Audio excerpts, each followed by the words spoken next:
Hi guys, today we're continuing the work on the front suspension.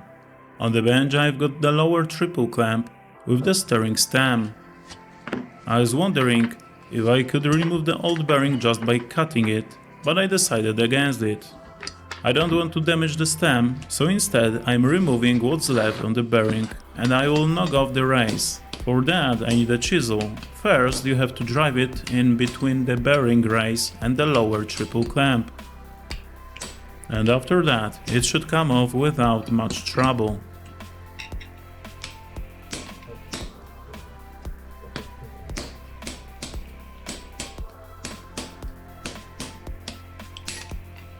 Alright, a bit of hammering and it's done.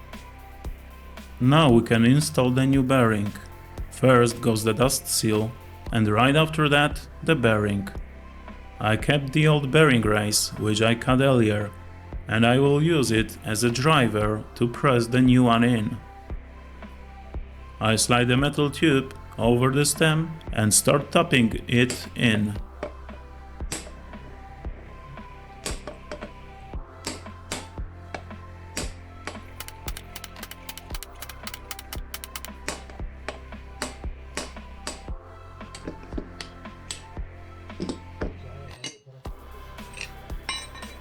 And that's it. Now it just needs a good amount of grease. As they say, no grease, no ride. I'm also greasing the upper bearing that will sit at the top of the steering head. Here's the diagram, it will be useful. You can see that from the factory these bikes came with ball bearings, which are pretty outdated nowadays. The bearing races that go into the frame, I put them into the freezer to make installation easier.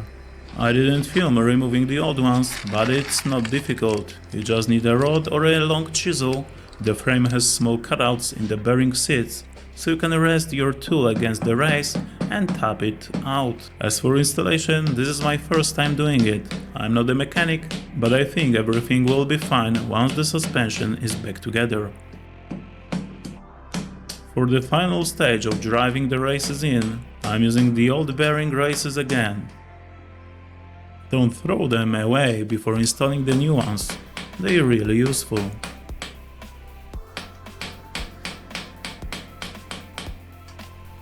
And that's it, the top is done, time for the bottom. It's not as comfortable working from underneath, you have to bend down a bit, but we'll manage.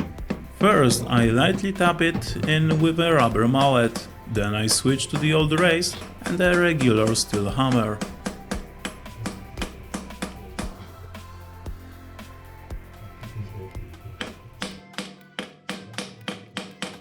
And done, let's take one more look at the diagram and move on.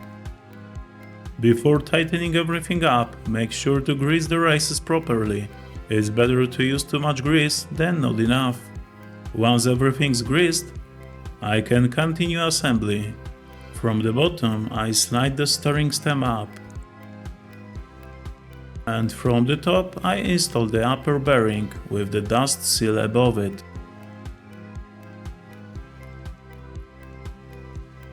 Next I thread on the main nut.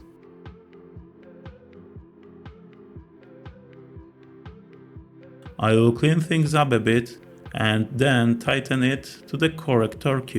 The manual says 25 Nm. I don't have a torque wrench today, and even if I did, it would be hard to find one that fits these notches, so I would have to improvise anyway.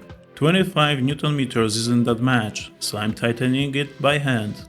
At first there was a lot of resistance when I used the wrench, so I backended it off slightly and adjusted it by hand. After setting it by feel, it turns smoothly with no play. Before it was too tight. On top of that nut goes the locking washer. It's worth getting a new one if the old one was damaged during removal. Mine is fine, so I'm reusing it.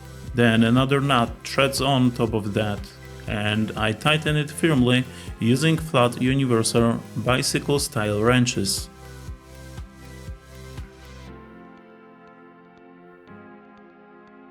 After tightening, I check again how everything rotates and then bend the locking tab.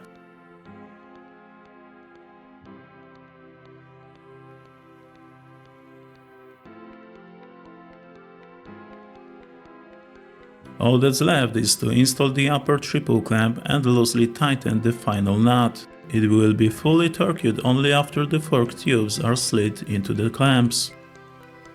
I didn't film that part, so here's the last diagram for today. It will help you choose the correct torque specs.